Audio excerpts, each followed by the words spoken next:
नमस्कार। आज पुनः हम उपस्थित हैं। आज हम दो टॉपिक आप लोगों को दिए थे। एक संविधान सभा पर चर्चा करनी है, दूसरा प्रियम्बल पर, कॉन्स्टिट्यूशनल असेंबली एंड प्रियम्बल। तो सबसे पहले हम संविधान सभा पर। अच्छा, बात करते हैं।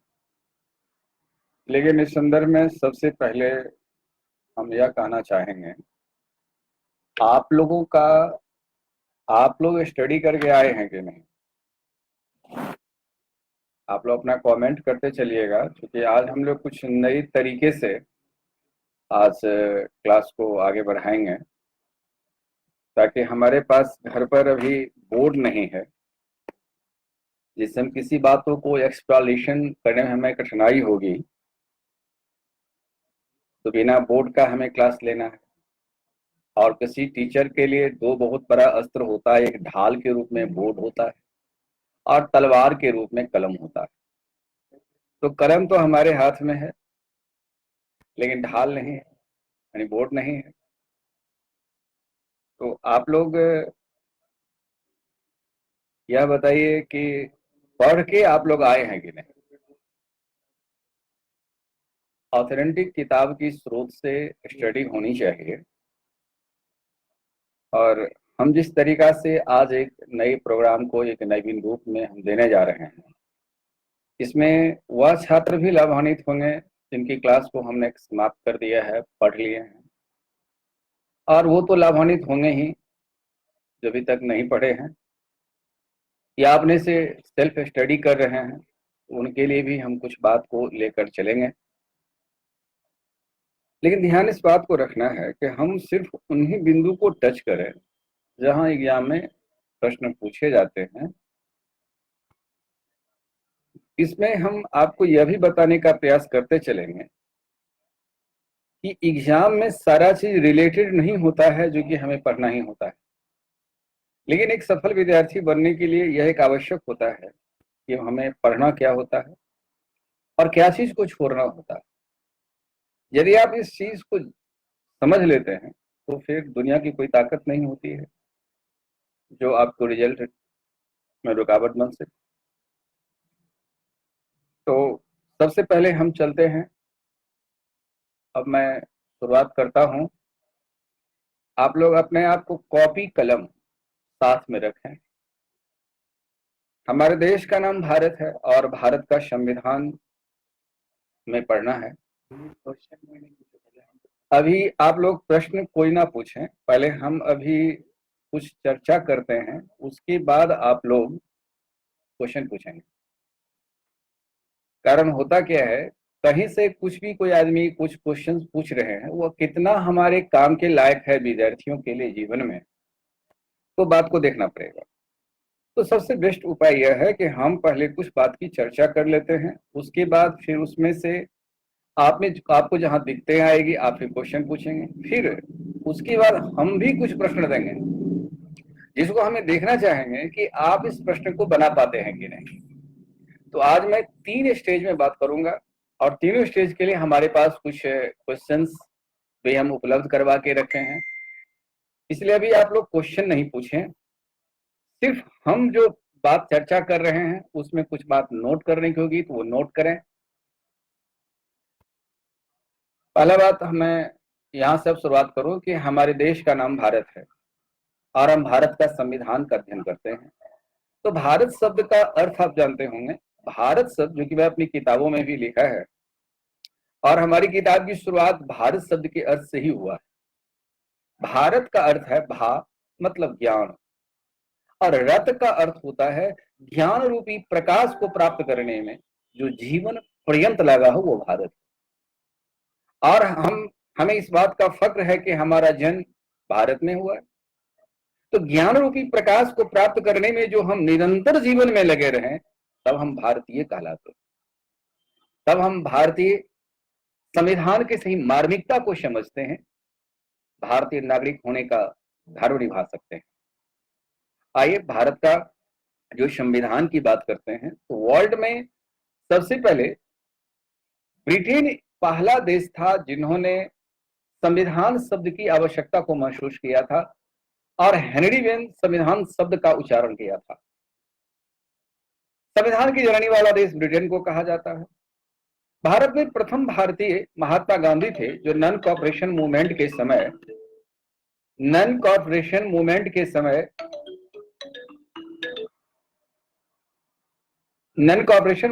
समय 5 जनवरी 1922 को इन्होंने सबसे पहले इस शब्द का जिक्र किया। भारत में एक संविधान होगी इसका उन्होंने जिक्र किया।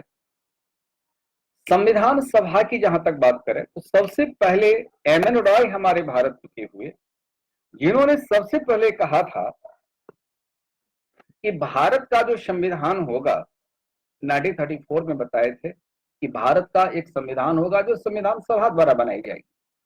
पहला व्यक्ति भारत में संविधान सभा के बारे में उच्चारण करने वाला मानवेंद्र नाथ राय, एम.एन. रॉय। क्वेश्चन उनके विकल्प में आते हैं एम.एन. रॉय। और एम.एन. रॉय नव वैज्ञानिक नव मानववाद के जनक माने जाते हैं, यही बात ध्यान रखेंगे।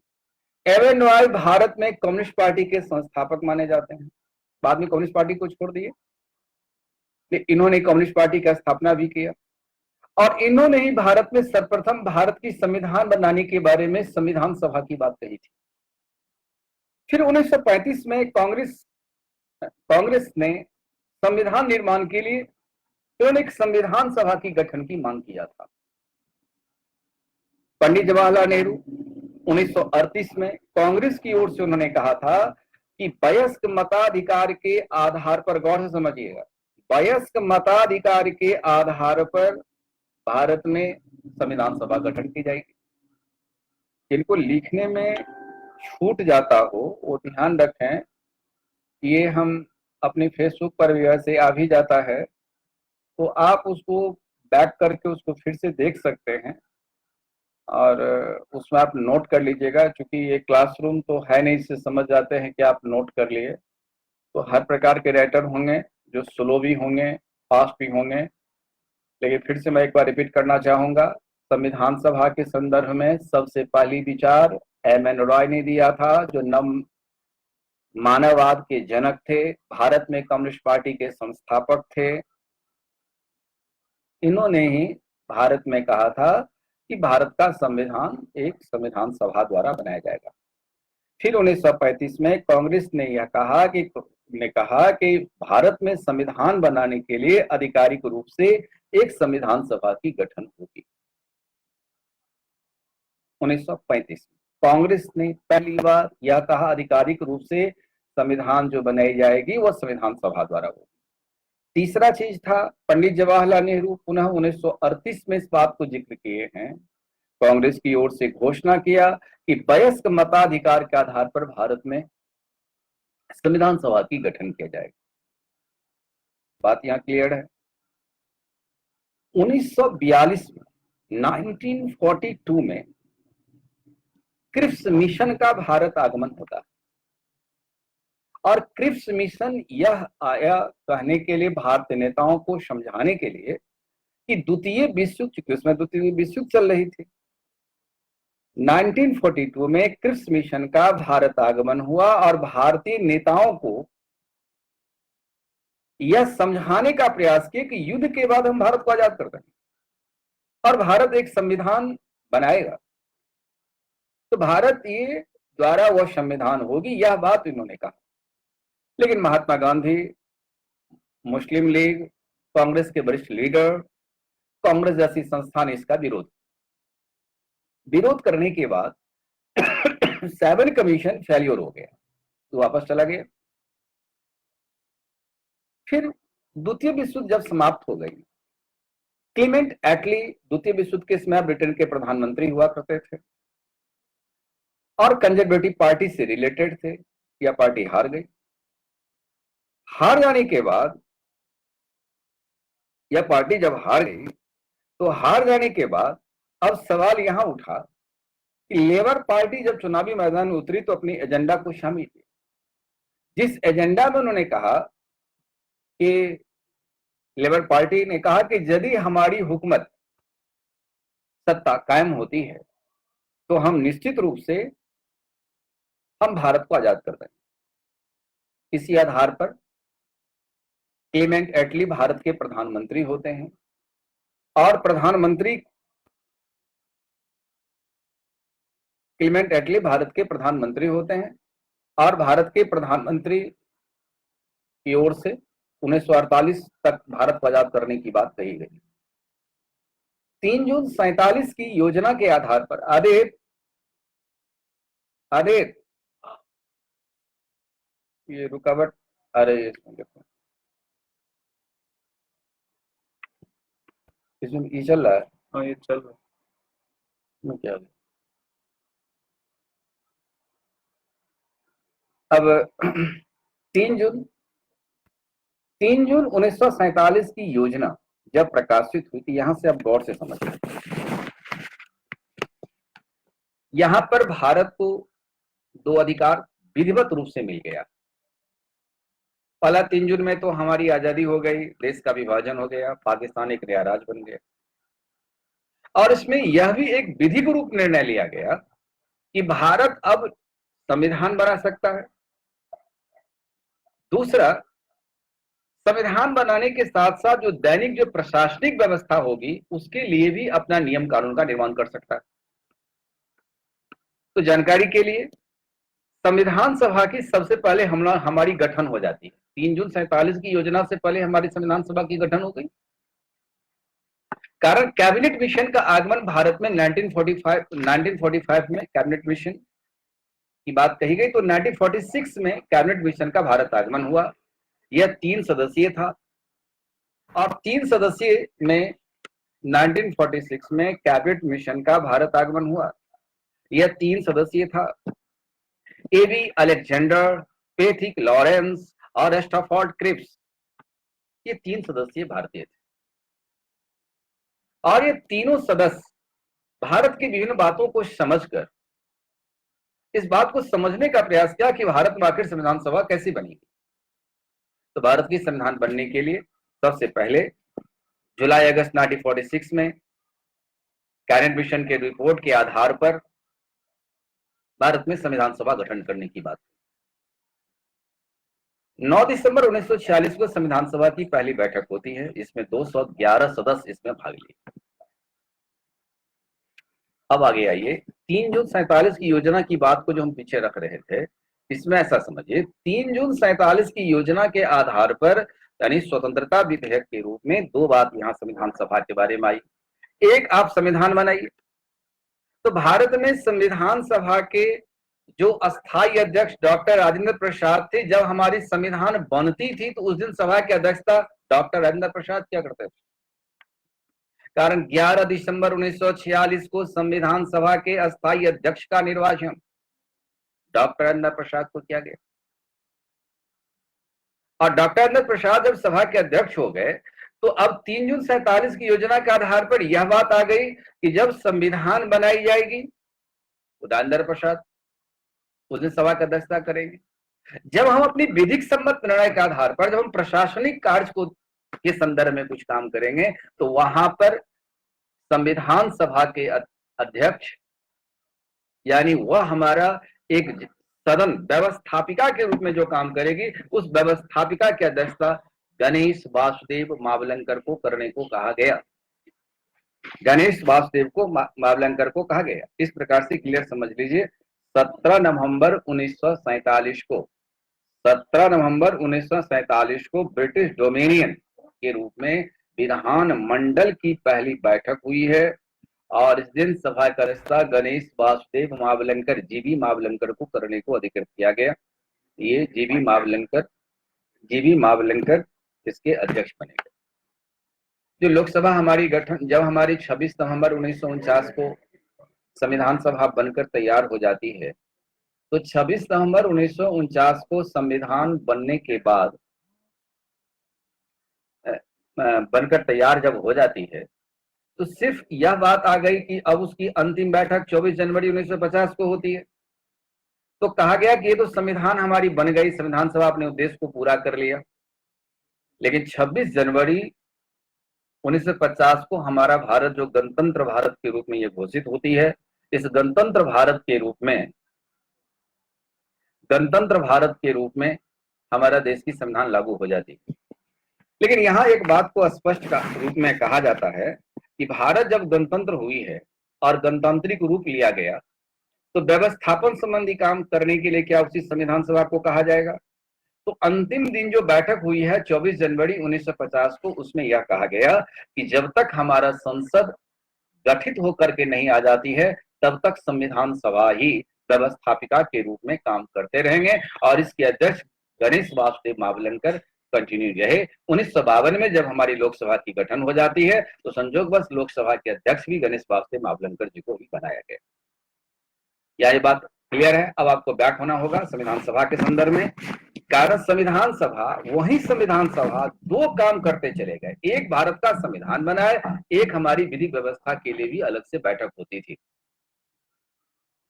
अब इसको अंतरिम संसद के रूप में जाना गया। कब से अंतरिम संसद के रूप में भारतीय संविधान सभा को जाना गया कि 24 जनवरी 1950 को जब अतिरिक्त काम संविधान सभा ने कर लिया और 1952 तक जब हमारी लोकसभा की बैठक, पहली बैठक होती है, वहां तक अंतरिम संसद के रूप में यह काम करती चली गई।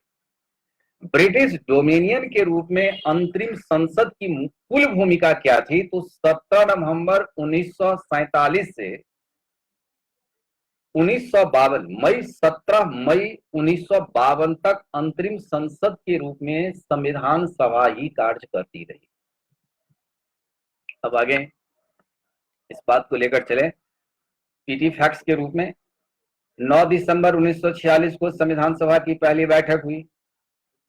इस दिन कितने सदस्य उपस्थित थे? 211 सदस्य थे।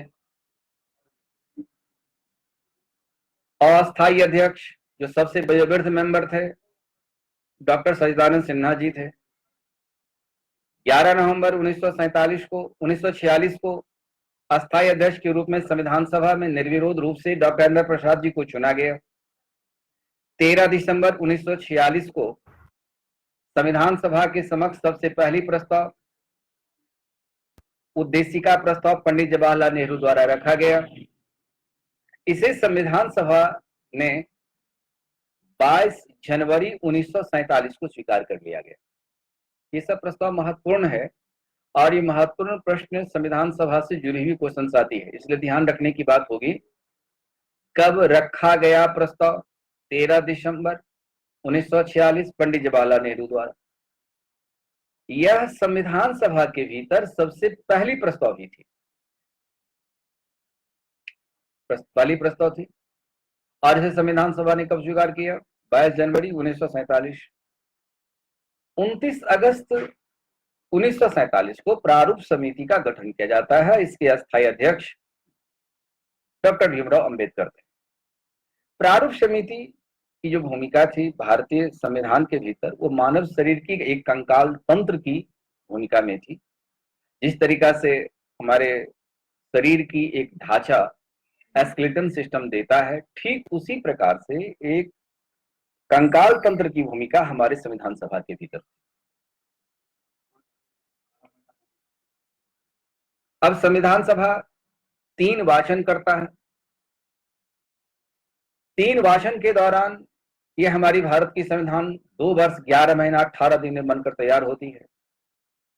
इसमें 395 अनुच्छेद, 22 भाग और 8 अनुसूचियां मूल संविधान में थी। फिर से सुन लें, मूल संविधान में 395 अनुच्छेद, आर्टिकल, 22 भाग और 8 अनुसूचियां थी। वर्तमान संविधान में 395 अनुच्छेद, मूल चीज वही है, 395 अनुच्छेद, 12 अनुसूचियां और 22 भाग है। वर्तमान संविधान में, फिर से एक बार, वर्तमान संविधान एक नया रूप है। वर्तमान संविधान में आर्टिकल एंड सब आर्टिकल, अनुच्छेद एवं उप अनुच्छेद की संख्या अभी वर्तमान में बढ़कर हो गया 466। 22 भाग वही है और 12 अनुसूचियां। संविधान सभा में सबसे बड़ी समिति पटेल के नेतृत्व में एक समिति गठन की गई थी, मूल अधिकार अल्पसंख्यक समिति। और पटेल प्रांतीय समिति के भी अध्यक्ष हुआ करते थे, बड़ी भूमिका उनकी थी। प्रारूप समिति और ये इनके बारे में, प्रांतीय समिति के बारे में यह क्वेश्चन पूछी जाती है अक्सर। ये दो समिति पर नजर रखेंगे। दरोगा बैच में भी, आप दरोगा में भी इस बार पीटी में क्वेश्चन आया था, कौन मेंबर प्रांतीय समिति में थे, नहीं थे। 60 देश की संविधान को अध्ययन किया गया भारत के संविधान बनाने के क्रम में। इसमें से लगभग 10 देश की संविधान भारतीय संविधान में लिया गया। सोर्सेज ऑफ इंडियन कॉन्स्टिट्यूशन के भीतर या आपकी किसी भी किताब में आपकी मिल जाती है। सलाहकार जो BN राव थे, इन्हीं के नेतृत्व में एक शिष्टमंडल विदेश भेजा गया था और विभिन्न देशों की यात्रा करने के बाद भारतीय संविधान को बनाया गया है। तो भारत का संविधान किसी एक व्यक्ति के द्वारा नहीं बनाया गया, संपूर्ण सदस्यों के सहयोग से बनाया गया है। इसलिए भारत का संविधान किसने बनाया, यह क्वेश्चन बहुत सारे ज्ञान से पूछा गया। वो संविधान सभा द्वारा बनाया गया। भारतीय संविधान के जनक कौन थे, तो डॉक्टर भीमराव अंबेडकर थे। कारण प्रारूप समिति में सर्वाधिक परिश्रम करने का कार्य उन्होंने ही किया था, तो सर्वाधिक परिश्रम उन्होंने किया था। अब आप सबसे पहले संविधान सभा के संदर्भ में जो कुछ भी आप लोग के पास क्वेश्चंस है, आप उसकी बात चर्चा करें। भारतीय संविधान के स्रोत पर हम चर्चा करेंगे, लेकिन संविधान सभा की जो बेसिक स्ट्रक्चर थी, इस स्ट्रक्चर से क्वेश्चंस इसी रूप में पूछे जाते हैं।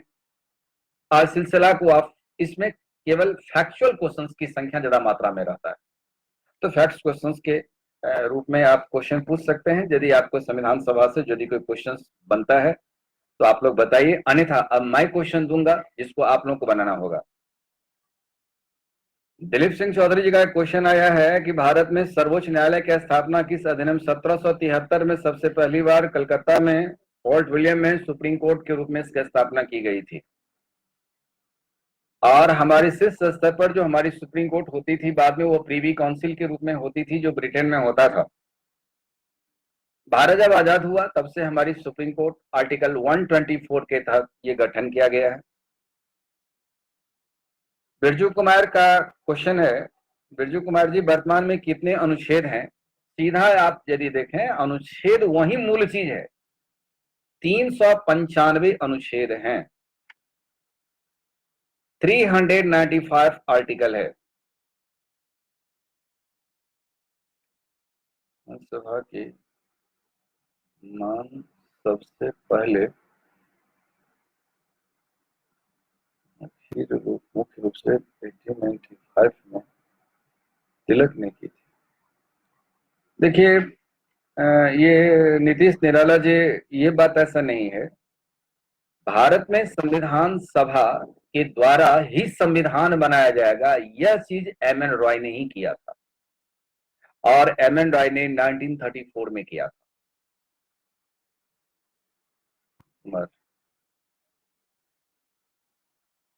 संविधान सभा का सबसे पहले किस पार्टी ने प्रस्तुति की? वो कांग्रेस द्वारा प्रस्तुति थी। कांग्रेस बार बार ये प्रस्तुति करती रही। 1935 में किया, 1938 में किया है।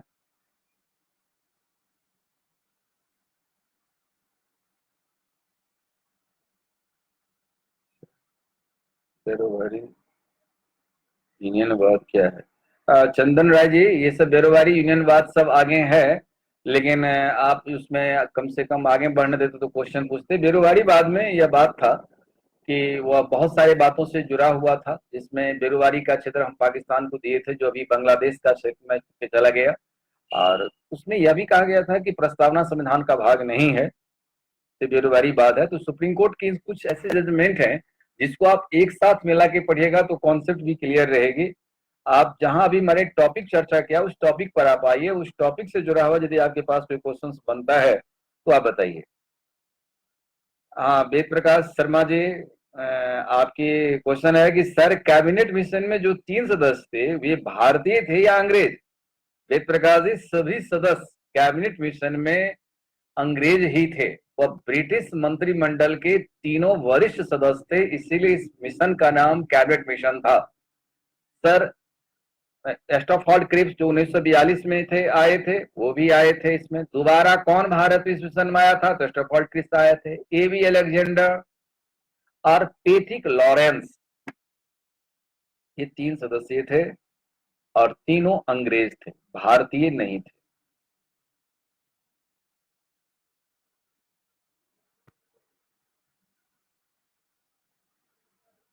नीतीश निराला जी स्वराज के बारे में उन्होंने बात कहा था, और स्वराज मेरा जन्मसिद्ध अधिकार है, मैं इसे लेकर रहूंगा, ये नारा था बाल गंगाधर तिलक का।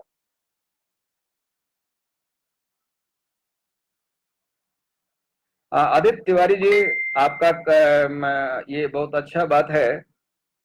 संविधान निर्माण में 1935 एक्ट का सबसे ज्यादा रोल है।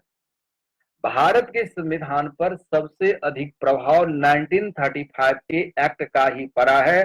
200 से अधिक अनुच्छेद भारत के संविधान में संविधान सभा ने लिया था, तो सबसे अधिक प्रभाव है 1935 के एक्ट का। देखिए, यदि कोई क्वेश्चंस कोई पूछ रहे हैं और यदि आपको लगता है किसी को नोट करने का, तो क्वेश्चन भी आप लोग नोट रखेंगे, या फिर से इस रिकॉर्डिंग को आप घर पर भी बैठ करके बार बार देखते रहेंगे। तो संविधान निर्माण में सबसे अधिक प्रभाव पड़ने वाला 1935 एक्ट ही था।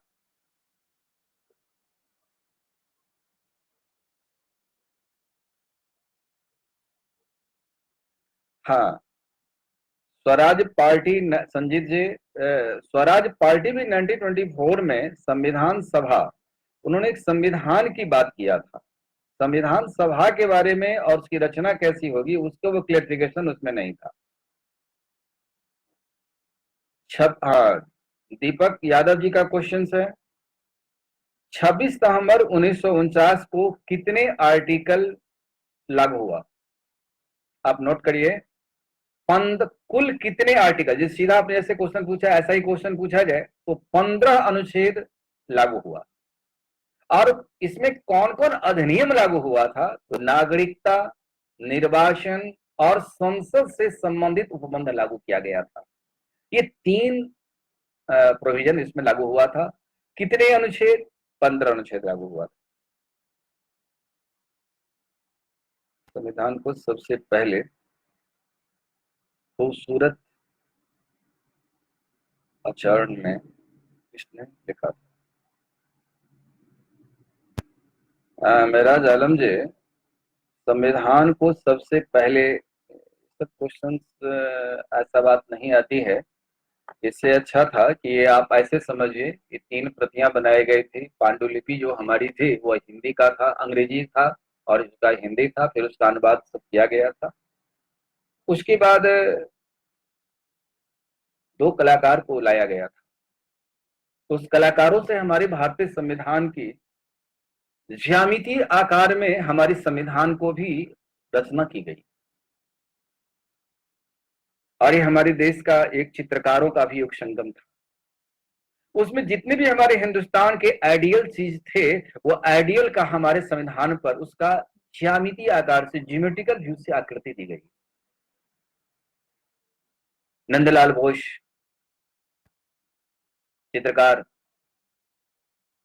जिन्होंने बहुत बड़ी भूमिका इसमें निभाया था। हर अनुच्छेद, हर भाग के ऊपर कुछ न कुछ ऐसे भारत के आइडियल को वहां रखा गया जो भारत की यथार्थ को हमेशा जोड़कर इतिहास से वर्तमान को जोड़ सके। इस पर तो मैं बहुत कुछ बोलने की बात थी, लेकिन समय की पाबंदी होती है तो तुम ज्यादा नहीं बोल सकते हैं। लेकिन आप इतनी बात को देख लीजिए, जैसे मैं 1-2 उदाहरण आपको दिखा देता हूं। आज जो हमारा मौलिक अधिकार है, मौलिक अधिकार के ऊपर राम दरबार का फोटो। हम राम तब बन सकते हैं जब हम किसी के अधिकार को दबाए नहीं। हम राम तब बन सकते हैं जब अपना अधिकार को प्राप्त करने के बाद दूसरे को अधिकार को भी हम देने के लिए हिमायती रखते हैं। हम अपने अधिकार के साथ साथ पूरी हिंद वतन के अधिकारों को देना चाहते हैं। हम अपने जैसे मानवीय लक्षणों अभिलक्षणों को परिलक्षण करके हम जोड़ने का काम कर सकते हैं। डीपीएसपी के ऊपर में भगवान श्री कृष्ण ने जो उपदेश दिए हैं महाभारत के युद्ध में, उस दृश्य को रखा गया है। अर्थात हमें अधिकार चाहिए। यदा यदा ही धर्मस्य ग्लानि भवत भारत अभ्युत्थान धर्मस्य। तो ये शब्द अब आगे बहुत बात है, लेकिन आप ये देखिए हमारे संविधान इन आकृतियों से ऐसे समावेश किया गया है इस संविधान को परखना और समझना बहुत अनंत बात है। अकबर हमारे आइडियल हैं, अशोक हमारे आइडियल हैं, बुद्ध हमारे आइडियल हैं, जहां संविधान के जगह जगह ऊपर में उनका नाम चित्रांकन किया गया है, ताकि हिंदुस्तान को, मैं तो अपने एक संविधान का जहां तक अध्ययन किया हूं, और आज मैं भारत सरकार का लेखक हूं, मैं क्लास में ही बताता रहता हूं, हमारी संविधान की इतनी दीर्घ अवधि है,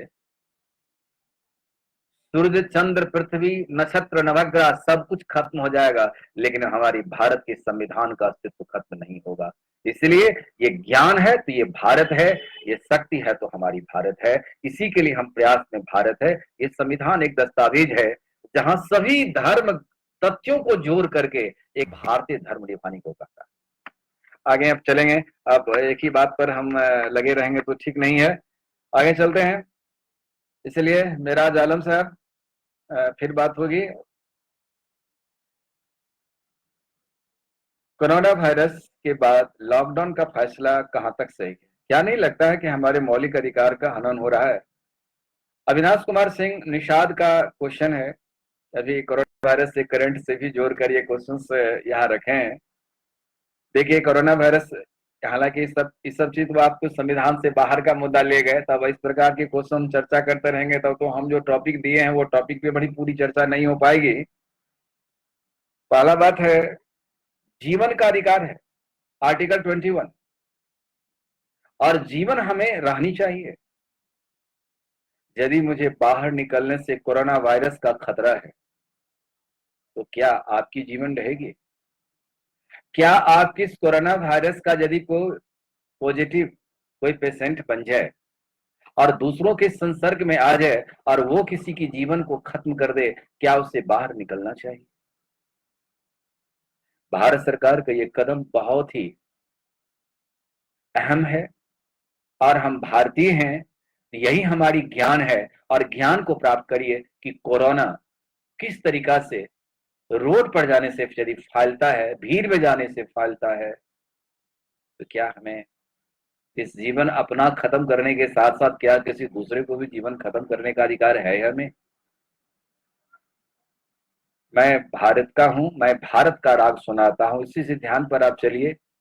इसीलिए ये बिल्कुल सही है, इसका चूंकि एक ही दवा है और एक ही इलाज है तो खाना ही पड़ेगा, और वह है घर के अंदर बैठिए। चलते हैं अविनाश जी। कुमार रवि यादव जी का क्वेश्चन है, कैबिनेट मिशन को भारत किसने भेजा था और क्यों? कैबिनेट मिशन को ब्रिटेन के प्रधानमंत्री क्लीमेंट एटली ने भेजा था, क्योंकि वह चुनावी एजेंडा में यह शामिल किया था कि हमारी सरकार यदि बनती है, ब्रिटेन में आम जनता के बीच में जो वोट लेने के लिए क्रम में गए थे उसमें कहा कि यदि हमारी सरकार बनती है तो हम भारत को आजाद कर देंगे। तो आजाद होने से पहले यह इंटरनेशनल लॉ है कि वहां पर आपको सत्ता सौंपना होता है, वहां संविधान के एक आलेखन देना पड़ता है, उसके बाद आप सत्ता हटा सकते हैं। तो ब्रिटेन के प्रधानमंत्री ने ही यहाँ अपने मंत्रिमंडल के 3 वरिष्ठ सदस्य को भेजा था, ताकि भारत में संविधान कैसे बनेगी इसकी अभिलान के रूप में दिया था।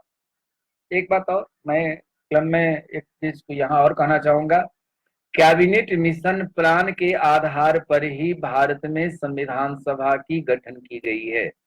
किस मिशन के प्लान के आधार पर? तो कैबिनेट मिशन प्लान के आधार पर। यह 3 रिपोर्ट दिया था, 10 लाख की आबादी पर एक प्रतिनिधि, समानुपातिक प्रतिनिधि प्रणाली के आधार पर निर्वाचन, और प्रांतीय विधानसभा, इसके वोटर्स होंगे, मत डालेंगे। इसी 3 रिपोर्ट के आधार पर भारत में संविधान सभा की गठन किया गया। हाँ, वेद प्रकाश शर्मा जी, भारतीय संविधान में महिला सदस्य जो पहली बार हमारी निर्वाचित होकर के आई है वो 12 थी, लेकिन बाद में जो चुन करके आई है 3 बढ़ी है, कारण सभी सदस्य एक साथ नहीं आ पाए, तो वहां पर 15 सदस्य हो गई।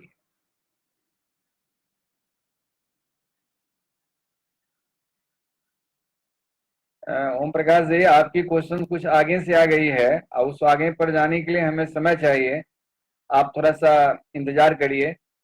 मैं 1 2 3 और लॉकडाउन में अध्यादेश जो होती है ये सब मैं आपको बताऊंगा। ये सब थोड़ा सा आप रुकिए, मैं इस पर चर्चा 2 दिन की पूछताछ के क्वेश्चन जो रखा था उस पर चर्चा किए हैं।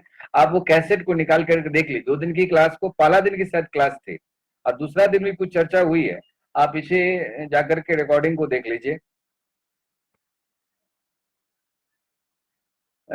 फिर विवेक कुमार जी आपकी फिर आगे क्वेश्चन आ गई है, तब इसका मतलब है कि अब मैं क्वेश्चन डालना शुरुआत कर दूंगा, क्योंकि अब आप लोग आगे नहीं बढ़ने दे रहे हैं। प्रेस की स्वतंत्रता किस अनुच्छेद में है? आप ध्यान रखिए, ये स्वतंत्रता मौलिक अधिकार से आपने क्वेश्चन पूछा है। अब मैं आपका ये क्वेश्चन का जवाब दे देता हूं, लेकिन एक बात को समझिए, प्रेस की स्वतंत्रता का जिक्र भारतीय संविधान में नहीं है। आर्टिकल 19(1) में यह चर्चा है कि नागरिकों को भाषण, विचार, अभिव्यक्ति की स्वतंत्रता दी गई है। इस स्वतंत्रता के हैसियत से प्रेस की आजादी दी गई। तो यहां पर प्रेस की आजादी नागरिकों के इस मौलिक अधिकार के हैसियत से दिया गया।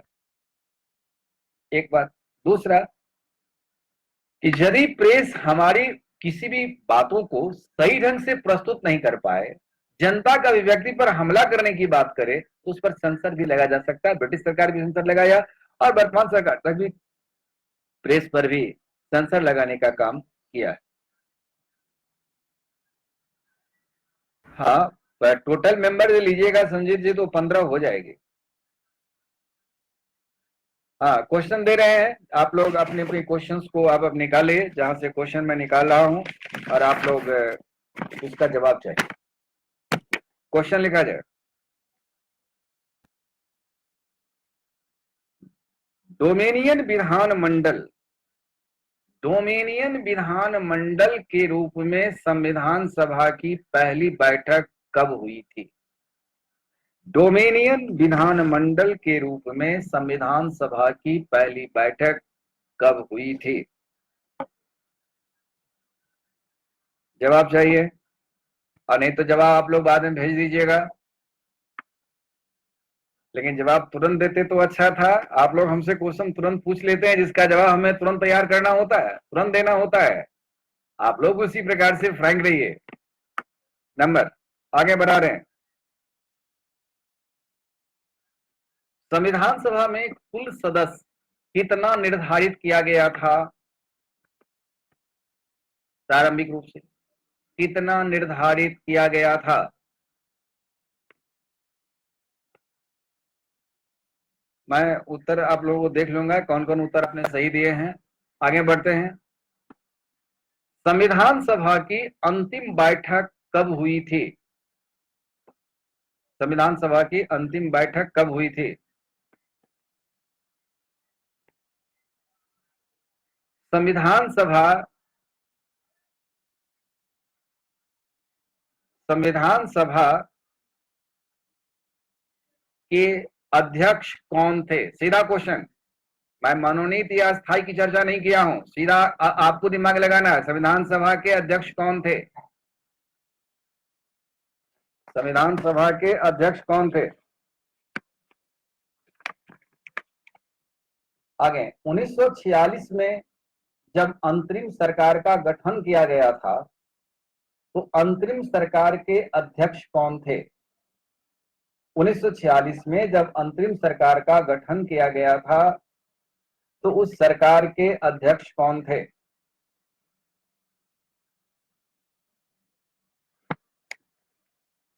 आगे अंतरिम सरकार के उपाध्यक्ष कौन थे? अंतरिम सरकार के उपाध्यक्ष कौन थे? मैं विकल्प नहीं दे रहा हूं ताकि हम देखने की कॉन्फिडेंस के साथ आप उत्तर आप बना सकें।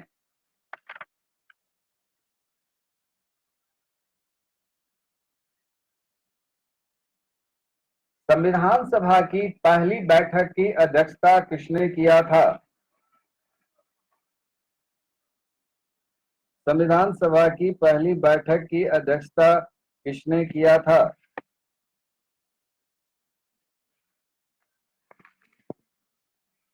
भारतीय संविधान बनाने में कुल कितना अधिवेशन हुआ था?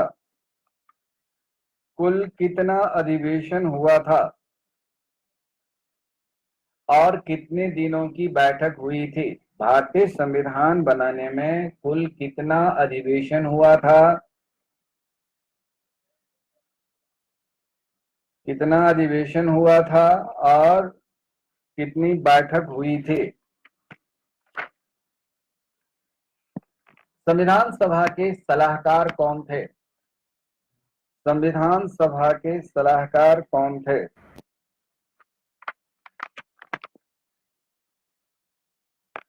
आगे, प्रारूप समिति का गठन कब किया गया? प्रारूप समिति का गठन कब किया गया?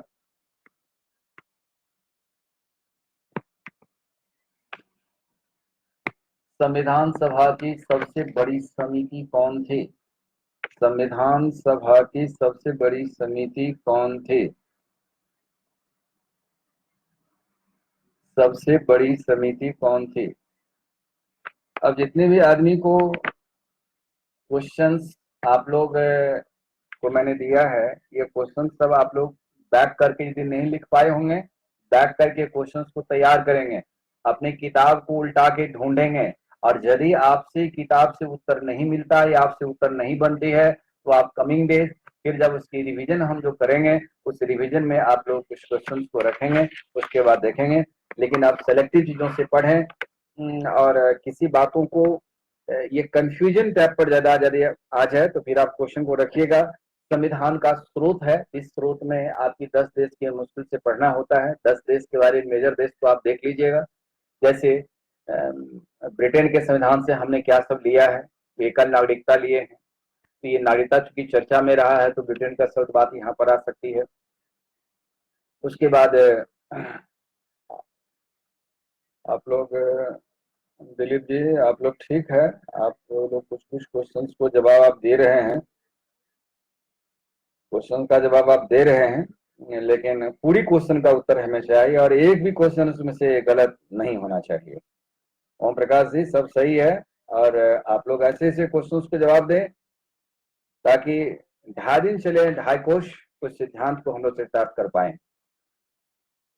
उसके बाद एक बात और देखिए, अमेरिका के संविधान सबने मौलिक अधिकार लिया, सुप्रीम कोर्ट के पावर ऑफ एक्ट लिया, जुडिशियल एक्टिविटी लिया, जुडिशियल रिव्यू लिया, फ्रांस के सिद्धांत से गणतंत्र लिया, फंडामेंटल ड्यूटी को संविधान सभा ने नहीं अपनाया था, लेकिन 42वां संविधान संशोधन 1976 के तहत इंदिरा गांधी की सरकार ने अपनाया। निम्नलिखित में से कौन सा विषय वस्तु संविधान सभा ने भारत में नहीं लिया? तो मौलिक कर्तव्य नहीं लिया था। मौलिक कर्तव्य 1976 में हमारे संविधान में जोड़ा गया है। आपातकाल जर्मनी के संविधान से लिया गया है। संविधान संशोधन 2 देश की संविधान है, उसमें एक है जिसमें मैक्सिमम संशोधन हमारी दक्षिण अफ्रीका से होती है 2 तरीका, और एक अमेरिका से। प्रस्तावना निम्नलिखित में से किस देश से लिया गया? क्वेश्चन ऐसे, क्वेश्चन को मैंने स्वरूप के साथ साथ लेकर चल रहा हूं। स्वरूप में यह देखिए कि प्रस्तावना किस देश से हमने लिए हैं? अमेरिका से मैंने लिया है, क्योंकि प्रस्तावना में शब्द हम ऑस्ट्रेलिया से लिए, लेकिन उसकी डेकोरेशन जो सिस्टम दिया गया है वह डेकोरेशन सिस्टम हमारी अमेरिका से ही ली गई है, कि कौन सी प्रस्तावना में किस वस्तु को कहां पर रखा जा गया है, उसकी क्या मार्मिकता, उसके अर्थ को कैसे जोड़ता है, एक संयोजन कैसे बनता है, एक बॉन्ड का निर्माण कैसे हो रहा है, यह चीज हमने अमेरिका से ही लिया है। और जॉर्ज वाशिंगटन के नेतृत्व में जब अमेरिका में जब आजादी की लड़ाई उठाई जा रही थी तो उन्होंने हम अमेरिकन वासी का चर्चा किया, वही हमारा संविधान, हम भारत के लोग सबसे चर्चा होती है, और संविधान सभा के वही प्रतिनिधि 26 नवंबर 1949 को जो हमारे भारत का संविधान बन जाती है उस पर वो बनकर तैयार कर लिए हैं। 24 जनवरी 1950 को हमारी संविधान अंतिम बैठक होती है और 26 जनवरी 1950 को हमारा संविधान को लागू कर दिया जाता है। तो भारत उस दिन से गणतंत्र हो चुका है। चलिए अब आगे, अब आप लोग ये कोई क्वेश्चन नहीं है तो मैं आपको, हालांकि उम्मीद करते हैं ये सब चीज आप लोग जानते होंगे, अनुसूची के बारे में जानते होंगे, 12 अनुसूची आप लोग सबके सब पता होगा। अनुसूची में अक्सर जो क्वेश्चन पूछता है, जैसे 12 अनुसूची आप ध्यान में पूरा रख लीजिएगा, लेकिन अक्सर क्वेश्चन आता है संग्रह क्षेत्र अनुसूची 1, अनुसूची 2, अनुसूची 2 में सभी का वेतन भत्ता, जितने महत्वपूर्ण अधिकारी सबका वेतन भत्ता, शपथ अनुसूची 3 में, 4 विभिन्न राज्यों से राज्यसभा में सीटों का आवंटन, 5 SC ST के लिए आरक्षण का प्रावधान किया गया है, 6 में असम, मेघालय, मणिपुर और त्रिपुरा, मिजोरम और त्रिपुरा की अनुसूचित जनजाति के प्रशासन विषयक प्रावधान। 7 केंद्र राज्य संबंध। 8 संविधान द्वारा मान्यता भाषाओं का विवरण। 9 31 बी द्वारा संरक्षित भू सुधार अधिनियम और 10 दल बदल अधिनियम। 11 पंचायती राज। 12 नगर पालिका। ये पंचायत से रिलेटेड है। लेकिन मैं एक बात यहां कहना चाहूंगा कि इस अनुसूची के भीतर भी कुछ क्वेश्चंस आते हैं। जैसे मैं इस क्वेश्चंस को आपको रखता हूं, जिसमें आप देखिए तो इस क्वेश्चंस को आप लोग बना पा रहे हैं कि नहीं। अनुसूची में चलिए। भाषा संबंधी विवरण किस अनुसूची से संबंधित है? किस अनुसूची से संबंधित है? तमिलनाडु में आरक्षण किस अनुसूची से संबंधित है? तमिलनाडु में आरक्षण किस अनुसूची से संबंधित है? दल बदल अधिनियम किस अनुसूची से संबंधित है? केंद्र राज्य संबंध किस अनुसूची से संबंधित है? भारत में राज्यसभा सीटों का जो आवंटन होती है वह किस अनुसूची से संबंधित है? इतना अनुसूची से मेजर से क्वेश्चन रहते हैं। इस अनुसूची से क्वेश्चन आप लगा सकते हैं।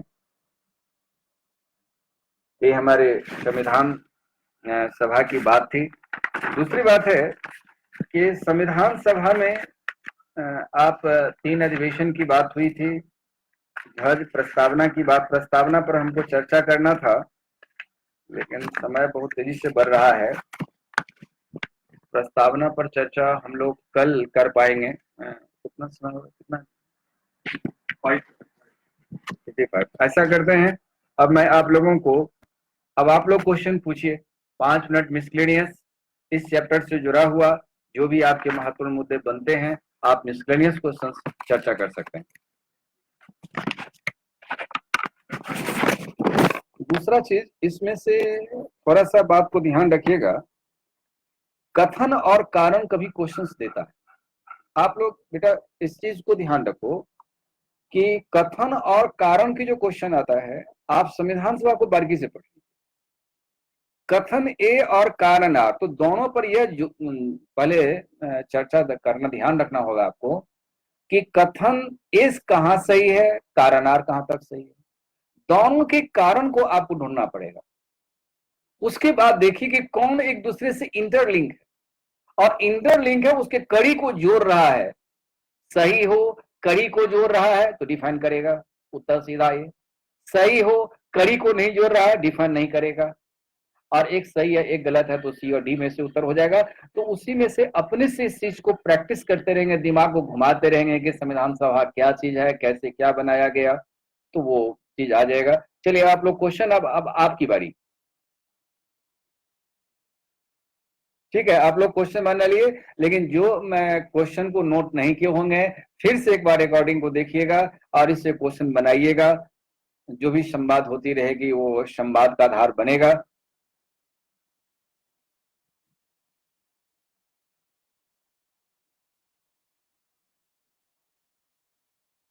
नहीं, आपका चंदन राय जी, आपका आंसर गलत है। 24 अधिवेशन नहीं हुई है, 11 अधिवेशन हुई है। अंतिम बैठक में एक अधिवेशन जोड़ा जाए तो 12 अधिवेशन होगा, 24 अधिवेशन नहीं। रॉन्ग। 11 अधिवेशन हुई है और 165 दिन की बैठक हुई है।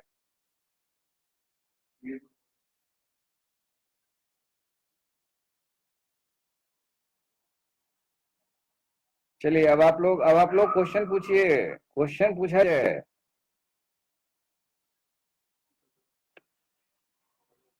कुल बैठक कितना हुआ था? कुल बैठक 167 हुई। संविधान हमारी बनकर जो तैयार हुई है 165 बैठक में बनकर तैयार हुई है। क्वेश्चन को ध्यान रखिएगा, थोड़ा सा डाइवर्ट नहीं होनी चाहिए। संविधान बनकर तैयार हुआ 165।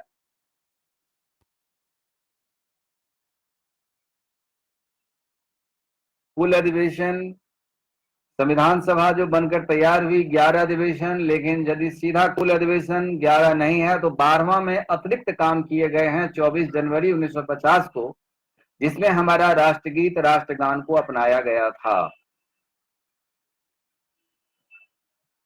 चलिए,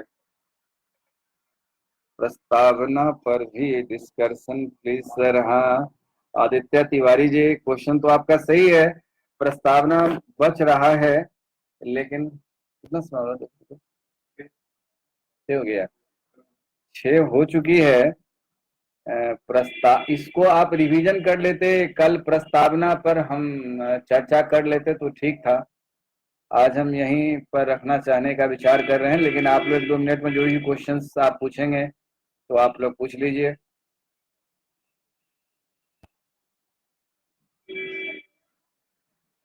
ठीक है, भाषा ऑस्ट्रेलिया से प्रस्तावना के लिए गई है, और प्रस्तावना जो लिया गया अमेरिका से। ठीक है,